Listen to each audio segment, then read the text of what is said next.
Hello friends, स्वागत है आपनु मारा रसोड़ाना काठियावाड़ी स्वादमां। हूँ भावनाबेन राठोड। आज આપણે બનાવીશું માત્ર 5 જ મિનિટમાં તૈયાર થઈ જતું નવું શાક। તો ફ્રેન્ડ્સ, ઉનાળાની ગરમીમાં તમારે રસોડામાં વધારે વાર ઊભું ના રહેવું હોય ને તો એક વખત આ શાકની રેસીપી ટ્રાય કરજો। ઘરમાં બધાને ખૂબ જ પસંદ આવશે અને બનાવવાનો સમય માત્ર 5 મિનિટ। તો વિડીયો બિલકુલ સ્કીપ કર્યા વગર જોજો। વિડીયો પસંદ આવે તો વિડીયોને લાઇક, શેર અને સબસ્ક્રાઇબ કરી પાસે રહેલું બેલ પ્રેસ કરો જેથી આવનારા નવા વિડીયો સૌથી પહેલાં આપને મળે। તો ચાલો બનાવીએ ચટપટા સ્વાદ સાથે નવું શાક। નવું અને સ્વાદિષ્ટ શાક બનાવવા માટે ગેસ પર કડાઈમાં તેલ ઉમેરશું। અત્યારે મેં 2 પાવરા એટલે કે 1 ચમચા જેટલું તેલ કડાઈમાં ઉમેરેલું છે। તેલ ગરમ થતાં અડધી ચમચી રાઈ અને અડધી ચમચી જીરું ઉમેરશું।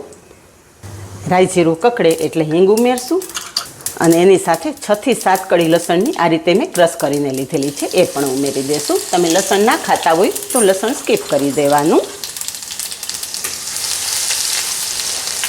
લસણ એકદમ સરસ કકડી ગયું છે। મીડિયમ સાઇઝની ડુંગળી સમારેલી છે એ પણ કડાઈમાં ઉમેરી દેશું। ગેસની ફ્લેમ ધીમી રાખી અને ડુંગળી પણ સરસ સાંતળી લેશું। આ શાકમાં આપણે લસણ ડુંગળી બંનેનો ઉપયોગ કરેલો છે। લસણ ડુંગળી ના ખાતા હોય તો સ્કીપ કરી દેવાના। ઉનાળાની બળબડતી ગરમીમાં આપણે રસોડામાં વધારે વાર ઊભું ગમતું નથી, કારણ કે સખત ગરમીને હિસાબે રસોડામાં આપણે કાંઈ કરવાની ઈચ્છા પણ ના થતી હોય। પણ જો તમે આ શાક બનાવશો ને તો માત્ર 5 જ મિનિટમાં શાક બનાવી અને તમે સર્વ કરી શકશો। ડુંગળી ઝડપથી સોફ્ટ થઈ જાય એ માટે આપણે સ્વાદ પ્રમાણે મીઠું ઉમેરી દઈશું। થોડી જ વારમાં ડુંગળી સરસ ટ્રાન્સપરન્ટ થઈ ગઈ છે તો 2 મીડિયમ સાઇઝના ટમેટાના ટુકડા છે એ પણ ઉમેરી દઈશું। હવે મસાલા કરી લેશું। 1.5 ચમચી લાલ મરચું પાવડર ઉમેરશું, અડધી ચમચી હળદર અને 1 ચમચી ધાણા જીરું પાવડર ઉમેરશું। મસાલા પણ ડુંગળી ટમેટા સાથે એકદમ સારી રીતે મિક્સ કરી લેશું। આ ટાઈમે ગેસની ફ્લેમ એકદમ ધીમી જ રાખવાની છે।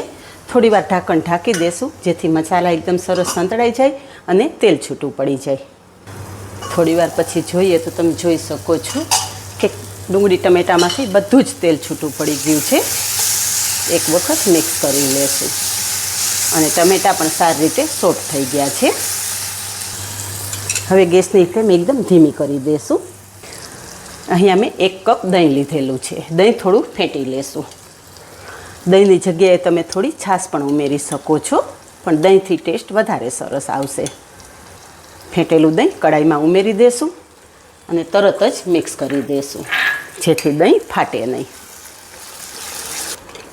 શાકમાં જ્યારે દહીં ઉમેરો ને ત્યારે એક વાતનું ખાસ ધ્યાન રાખવાનું, ગેસની ફ્લેમ એકદમ ધીમી કરી દેવાની। ગ્રેવી થોડી ઠંડી થાય ને પછી દહીં ઉમેરવાનું જેથી દહીં ફાટશે નહીં અને શાકનો પ્રોપર ટેસ્ટ આવશે। થોડીવાર પછી અહીંયા તમે જોઈ શકો છો કે દહીં ગ્રેવી સાથે એકદમ સરસ મિક્સ થઈ ગયું છે અને બધું જ તેલ છૂટું પડી ગયું છે। ફ્રેન્ડ્સ, કોઈ પણ શાક બનાવવા એકદમ સહેલા છે, પણ પ્રોપર મેથડ સાથે જો તમે શાક બનાવો ને તો તમારા શાક હોટલ કે રેસ્ટોરન્ટને ટક્કર મારે ને એવા જ ઘરે બને। મસાલા પ્રોપર સંતળાયેલા હશે ને તો જ તમારા શાકનો સરસ સ્વાદ આવશે। જો તમે મસાલા ઉમેરી અને તરત જ શાકમાં પાણી ઉમેરી દેશો ને તો ક્યારેય પણ તમારા શાકનો પ્રોપર ટેસ્ટ નહીં આવે। તમે ગમે એટલા મસાલા ઉમેરેલા હશે તો પણ તમારું શાક ફીકું જ લાગશે। હવે અહીંયા આપણી ગ્રેવી મસ્ત તૈયાર થઈ ગઈ છે તો અડધા કપ જેટલું પાણી આપણે ગ્રેવી સાથે ઉમેરશું, કારણ કે આગળ આપણે જે સામગ્રી ઉમેરવાની છે ને એ બધી જ ગ્રેવી એબ્ઝોર્બ કરી લેશે, એટલે થોડી ગ્રેવી કરવી જરૂરી છે। એકાદી મિનિટ ઢાંકણ ઢાંકી દેશું જેથી ગ્રેવી ઝડપથી તૈયાર થઈ જાય। થોડીવાર પછી જોઈએ તો ગ્રેવી એકદમ મસ્ત ઉકળવા માંડી છે। હવે શાકમાં જે સામગ્રી ઉમેરવાની છે એ છે સિંગ ભજીયા। ફ્રેન્ડ્સ, તમે બધા જાણો જ છો કે સિંગ ભજીયા એકદમ ટેસ્ટી હોય છે અને જ્યારે તમે સિંગ ભજીયાનું શાક બનાવશો ને તો ઘરના બધા આંગળા ચાટતા રહી જાય, એટલું સરસ આ શાક બનશે।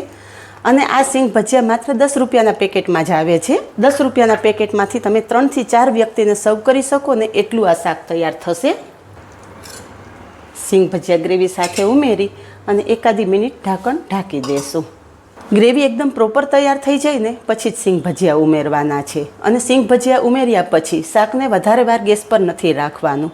એકાદી મિનિટમાં જ ગેસની ફ્લેમ બંધ કરી દેવાની, નહીંતર સિંગ ભજીયા એકદમ સોફ્ટ થઈ જશે અને શાકનો પ્રોપર ટેસ્ટ નહીં આવે। થોડી જ વારમાં બધું જ સરસ મિક્સ થઈ ગયું છે હવે આ શાકમાં આપણે દહીં અને ટમેટાં બંનેનો ઉપયોગ કરેલો છે, એટલે 1 ચમચી ખાંડ ઉમેરશું. ખાંડ નાખવી ટોટલ ઓપ્શનલ છે. જો તમને પસંદ હોય તો ખાંડ ઉમેરો, પસંદ ના હોય તો તમે ખાંડ વગર પણ આ શાક બનાવી શકો છો. અને ફ્રેશ સમારેલી કોથમરી ઉમેરી દઈશું. ગેસની ફ્લેમ બંધ કરી દઈશું. તો ફ્રેન્ડ્સ, જોતાં જ ખાવાની ઈચ્છા થઈ જાય ને એવું આપણું નવું સિંગ ભજીયાનું શાક તૈયાર છે. તો ફ્રેન્ડ્સ, આ શાક તો તૈયાર થઈ ગયું, પણ શાક બનાવવામાં અમુક બાબત ધ્યાનમાં રાખવાની છે. શાકમાં મીઠું બને ત્યાં સુધી ઓછું ઉમેરવાનું. સિંગ ભજીયામાં મસાલા સાથે મીઠું પણ સ્પ્રિંકલ કરેલું હોય છે, જેથી સિંગ ભજીયા ખારા હોય છે. જો તમારા શાકમાં મીઠું વધારે પડી જશે ને તો શાક ખારું થઈ જશે, એટલે શાકમાં મીઠું ઉમેરવામાં ખાસ ધ્યાન રાખવાનું. બીજી બાબત છે કે ગ્રેવી સરસ તૈયાર થઈ જાય પછી આપણે સિંગ ભજીયા ઉમેરવાના છે, જેથી તમારું શાક પ્રોપર બને. તો આવી બધી જ નાની નાની ટિપ્સ તમારી સાથે શેર કરેલી છે. તો શાકની રેસીપી કેવી લાગી? આજે બસ આટલું જ. મળીએ નેક્સ્ટ વિડીયોમાં. ત્યાં સુધી બાય. Thank you.